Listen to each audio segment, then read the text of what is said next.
On National Heroes Day 2003, it was here in the forecourt yard of the NIS building, which was named in his honor, that we witnessed the unveiling of a monument, a statue in the likeness of the Right Excellent Sir Frank Walcott, as Barbados celebrated his life, his work, and his legacy. I'm Rashid Best. Welcome to Monuments. Sir Frank joined the Barbados Workers' Union in 1945 and was soon elected General Secretary in 1948. His successor, Sir Roy Trotman, addressed the unveiling ceremony and expressed deep gratitude to Sir Frank on behalf of a number of national and international labor organizations, which Sir Frank unquestionably influenced positively. First of all, the appreciation of the International Labor Organization, the ILO, where Frank served for some 40 years with distinction. They cannot be present this afternoon, but I presume as a member of the governing body of that organization to speak for the Director General, to say that he has been a treasure within that organization. I speak as well for the International Confederation of Free Trade Unions, where Frank also served for close to 40 years. Again, they cannot be here, but I claim the honor to speak for him in my capacity as past president. I speak for the Commonwealth Trade Union Council, where he also served with distinction, an organization where we have been able to influence governments and employers across what used to be the British Commonwealth, and where our work is very well known and appreciated, and that was very much thanks to the international work of Sir Frank. I speak for the Caribbean Congress of Labor, where Frank was the only person who served 3 terms as the president of that organization. I presume to speak for the Congress of Trade Unions and Staff Associations of Barbados, although the General Secretary is here. Quite naturally, the Barbados Workers' Union instructs me to speak for it on this occasion, as indeed on other occasions. But I speak also for all workers of Barbados, even though they may not be members of the Barbados Workers' Union, and I include parliamentarians among such workers. And I speak for all lovers of peace, of freedom, and of justice, and I cannot do justice to the level of the speech that I would want to make in that regard. It is fitting, Madam Chair, that the National Insurance Office should be the corporate citizen responsible for this event. Frank was one of the 2 national heroes who must be given special credit for this major piece of social engineering in this country, a piece of social engineering without which we would have no future. It is fitting that the Wesley Hall children should be identified in this exercise because Sir Frank went to the Wesley Hall School, because Frank realized that children are the future of any nation, because of the mark of importance that it gives to us when we recognize the value of the youth among us, and when we realize that the symbol which this gives to us is also a charge that tells us that we are responsible for making sure that the future of our country is assured by taking care of the young people who are among us. It is fitting that the mighty Gabby, that Colin and Annette Norville, that the Excelsior Singers, that Lord Radio and the Royal Barbados Police Force should be seen and appreciated here, not merely as musicians, but as expressions of the beauty, the value, and the reward which there can be in work when that work is performed in such a way as to give the worker the opportunity to have self-actualization. And the message there that Frank always gave to all of us was that workers should have a voice in the workplace and should have ownership in decision-making and in that workplace. And we have to use this occasion as yet another time to get across that message. It is important that the three essential partners in the world of work should join today to re-emphasize the Right Excellent Sir Frank Walcott's work as a nation builder.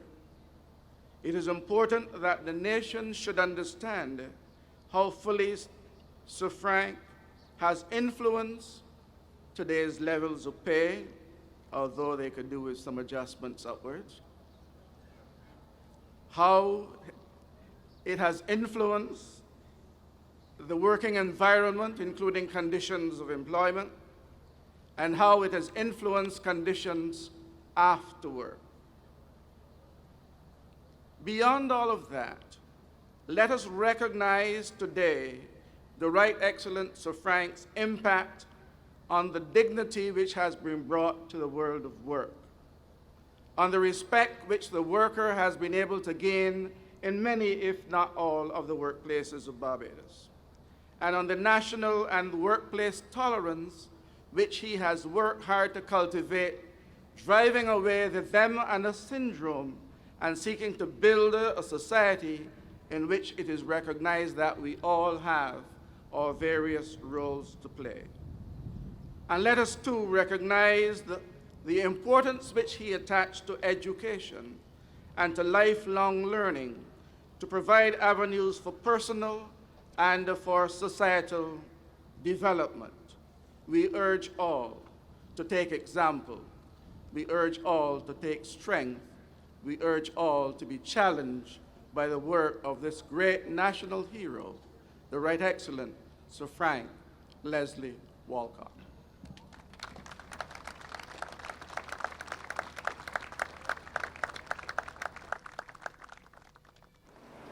Sir Frank's legacy as a trade unionist and a nation builder was officially immortalized in 1998 when Barbados celebrated the pivotal role he played in the establishment of the National Insurance Scheme.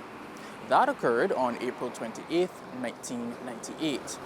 5 years later, then Prime Minister the Right Honourable Owen Arthur addressed the nation at the unveiling ceremony of his statue and described the significance of Sir Frank's contributions to working class people in Barbados and the Caribbean. I grew up in a household and in a community where Frank Walcott was revered as a hero long before such an honor and such a dignity were rightfully and properly conferred on him by his nation. My grandmothers, my parents, my aunts, and my uncles, they all believed in him and faithfully followed him, not only because he, more than anyone else, was responsible for their material well-being, but because he inspired in them a great sense of their own worth, the belief that in simple people can be found great vision and purpose, and that many things are open to the humble that are hidden from the great. And it was a faith he was to inspire in the other countless thousands whose lives and whose conditions he touched so powerfully for the better. In their name, and in the name of the people of St. Peter, who are proud to have given this our most distinguished son, not just to Barbados, but to the world, I'm pleased to associate the office of the Prime Minister of Barbados with the National Insurance Department and the Barbados Workers' Union in this ceremonial unveiling of a statue of our national hero, the late Right Excellent Sir Frank Leslie Walcott. And it is fitting and proper that we should honor him in this splendid, physical and tangible way.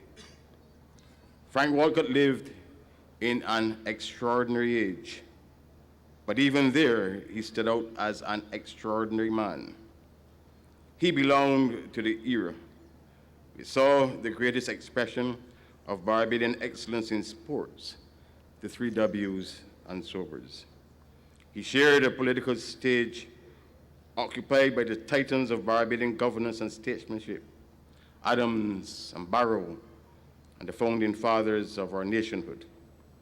His era saw the great flowering of the Barbadian creative imagination, exemplified in the work of Lamin and Clark, Cullimore, Vaughan, Brathwaite, Wickham. His was the golden age of Barbadian journalism. It will also be remembered as an extraordinary period when indigenous Barbadian enterprise flourished in our main urban centers, an era associated with outstanding scholarship, excellence in education, and the defining of the values and the standards that we would today describe as best identifying the best Barbadian way of life. And amidst all of this, Frank Walcott stood out. He stood out for his extraordinary humanity. I say to you that there is no Barbadian of any previous generation, nor of his generation, nor of that which has followed, who has over so sustained and so extended a period worked more directly, tirelessly, and selflessly than he to uplift the conditions of working men and working women. And in that great endeavor, he would not be confined to these fields and these hills, for he made the cause of eradicating poverty in Barbados and improving conditions at the workplace and in the general society, a cause that was fought in regional and international theaters to a degree and with an intensity that others are only now beginning to match. He was the great visionary builder of institutions in modern Barbados. And there is still no other Barbadian in our entire history who has spent a longer period in the service of an institution and in the support of a cause which has had as powerful an impact on the development of our nation as the Barbados Workers' Union and the movement with which it has been associated. And while there are other great trade unionists who have built powerful trade unions to improve the material conditions of the working class, I cannot immediately think of any other who has had the vision to also build a labor college to cater also to the intellectual and the educational needs. From its very beginnings, and because of the breadth of vision and the enlightenment of persons like Sir Frank, the labor movement was not only concerned with matters pertaining to wages and other conditions at the workplace.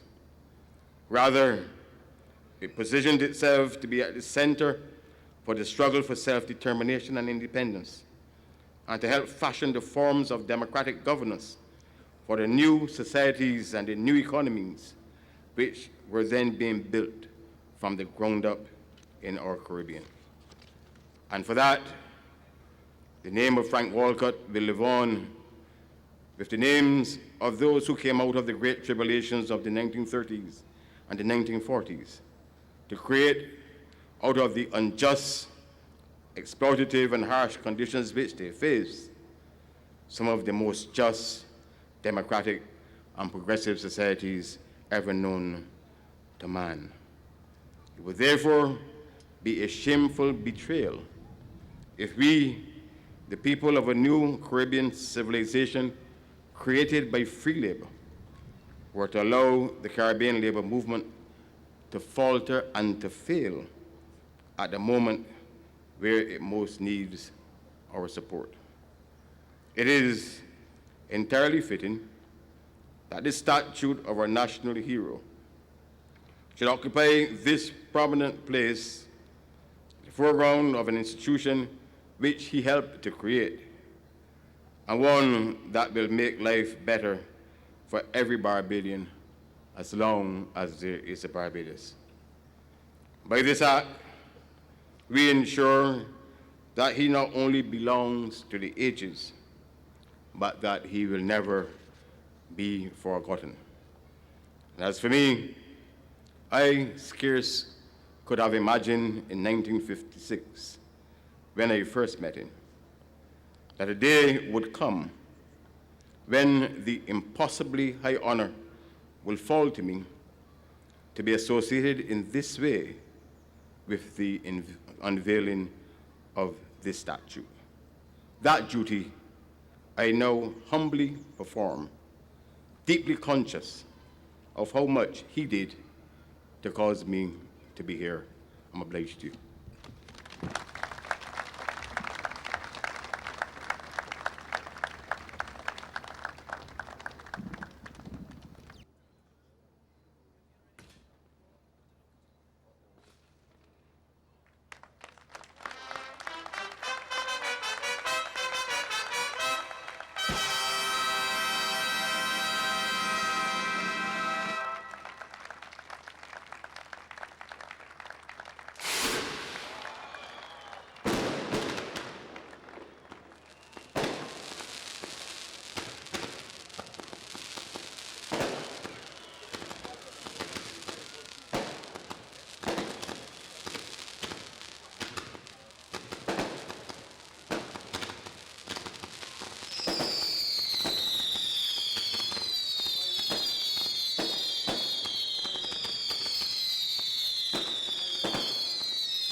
The statue was sculpted from a photograph of Sir Frank in his late 50s, and we understand that the suit Sir Frank is wearing was a favorite of both Lady Walcott and himself. You have seen the statue, and at the base of that statue, you will also notice, when you get a chance to take a closer look, the Barbadian workers Sir Frank served throughout his career, together with the pose portraying Sir Frank delivering a speech to them. The heads on the base are of coral stone cast in molds, and the artist deliberately chose a Barbadian material to represent the people of this country. Now that you have seen the statue, it is time for us to get some insight into the hands that created it. A 25-year-old young man from the parish of St. Andrew, who studied under the craftsmanship of the late Carl Broodhagen and was influenced by his mother, who was also a teacher at Sharon Primary, Maxine Walker, artists Janice and Nick Whittle, and he went on to win awards at the National Independence Festival of Creative Arts. Describing his work on the statue of Sir Frank as both an honor and a blessing, ladies and gentlemen, please join me in saluting the artist, Jason Brent Hope. Thank you, Jason.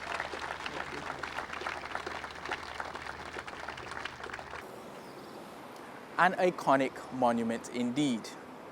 On that occasion, the Government Information Service presented an audiovisual feature on the life and work of Sir Frank. Frank Leslie Walcott was born on September 16, 1916, in the parish of St. Peter. His mother, Marion Walcott, was left to raise her 3 children alone after Frank's father died when he was but an infant. Marion was determined to better the livelihoods of her offspring and moved her family from the rustic charms of the country to the bustling environs of the city of Bridgetown, giving up her job as a plantation worker for that of the improved prospects of a domestic. This move was to prove significant indeed in the life of young Frank. It was the turbulent times of the 1920s and 30s, and the likes of Charles Duncan O'Neill, Chrissy Brathwaite, Erskine Ward, and Hilton Vaughan, among others, were very vocal on their intentions to fight for a democratic Barbados. Frank attended the Wesley Hall Boys' School under the legendary Roll Parkinson as headmaster, where he excelled at mathematics and was deemed to be forward because of his readiness to speak up and often argue as well. His accuracy with figures served him well on leaving school, as he was able to secure with employment with A.E. Taylor and later T.G. Lashley, Swan Street merchants. It was at this juncture in his life that Frank Walcott began to observe firsthand the squalid and oppressive conditions under which certain classes of employees were forced to earn a meager living. Frank was invited to join the Barbados Workers' Union in 1945 on the invitation of Sir Hugh Springer, who left the union for Jamaica in 1947. Frank succeeded him as General Secretary in July of 1948. His goals were numerous and his achievements outstanding. From increasing membership of the union and encouraging members to support the Barbados Labour Party, led by Grantley Adams, to training members in matters of industrial relations and trade union law. Frank Walcott's stature as an accomplished, charismatic trade unionist was not limited to Barbados.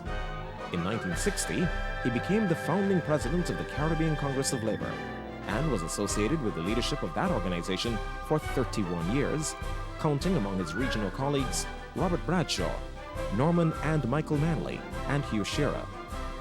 He was also recognized internationally, serving as a member of the governing body of the International Labour Organization from 1969 until 1991. He also saw no conflict of interest in trade unionists seeking political office, and won a seat in the House of Assembly in 1945 on a Barbados Labour Party ticket, representing his native parish of St. Peter until 1956. He ran as an independent and retained his seat until 1966, when he ran on a Democratic Labour Party ticket and lost, though his party won the government. In 1971, Frank Walcott once again was victorious, winning the St. Michael West constituency, losing the seat in 1976. He never ran again, but was appointed President of the Senate in 1986, a post he held until his resignation in 1991 because of failing health. Sir Frank was particularly proud of his involvement in the setting up of the National Insurance Board and the University of the West Indies, which honored him with a Doctor of Laws degree in 1987. He was knighted by the government of Barbados in the same year.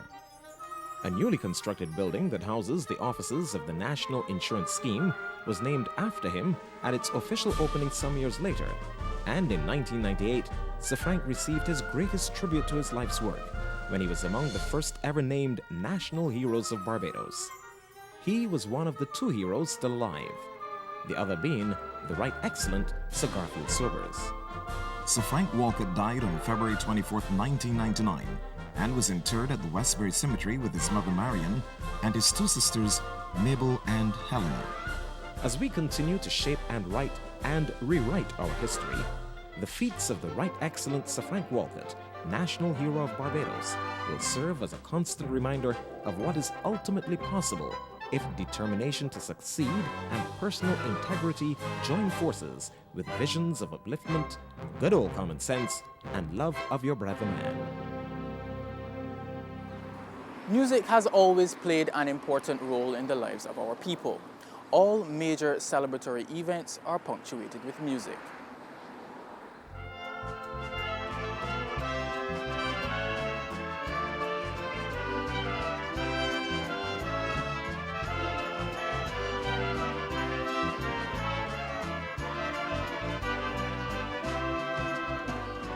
Rose from a humble beginning.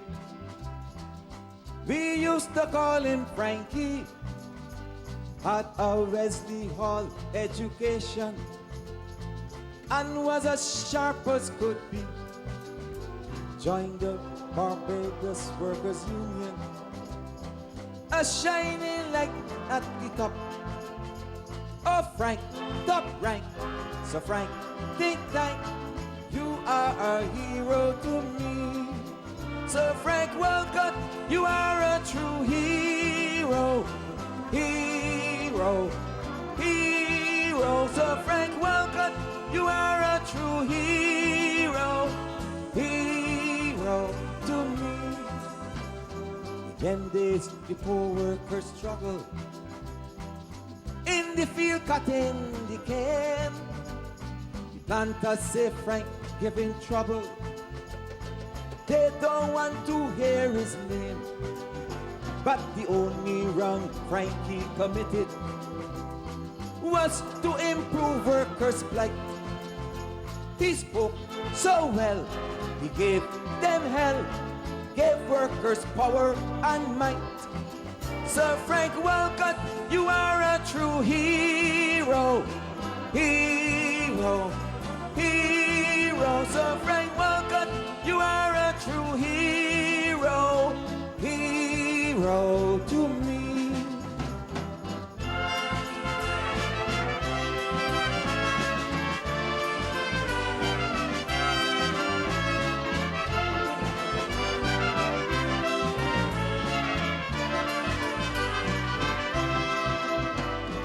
Whole world heard about this Frankie, who was fighting for the poor.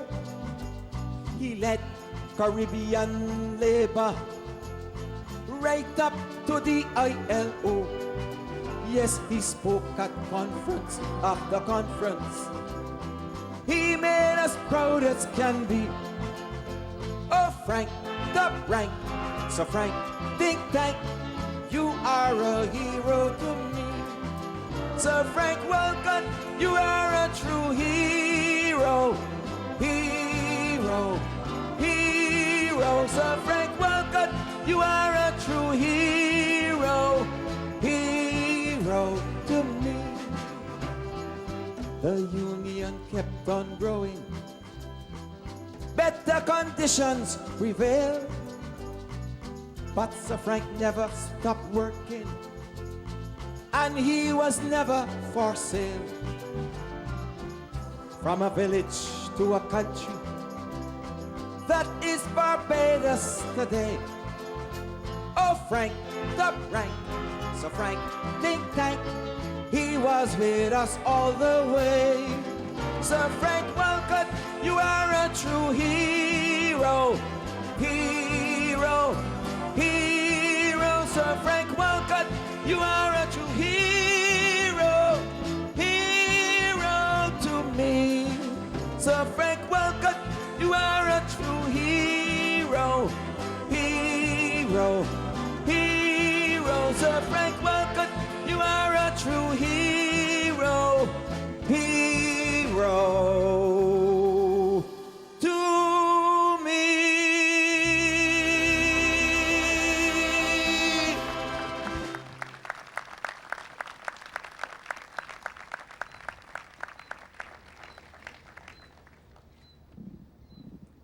Sir Frank, specially commissioned song written by Gabby, arranged and produced by Ian at Astromam Studios, and mastered at Ragacha Studios by Charles D. Lewis. Special thanks once again to Gabby. As this statue in the likeness of Sir Frank stands here aloft for all to see, may it be a reminder of labor and love, and may it stand as a source of inspiration for all of us to work in such a way that we leave this island better than how we found it. This has been Monuments. I'm Rashid Best. Thanks for your time.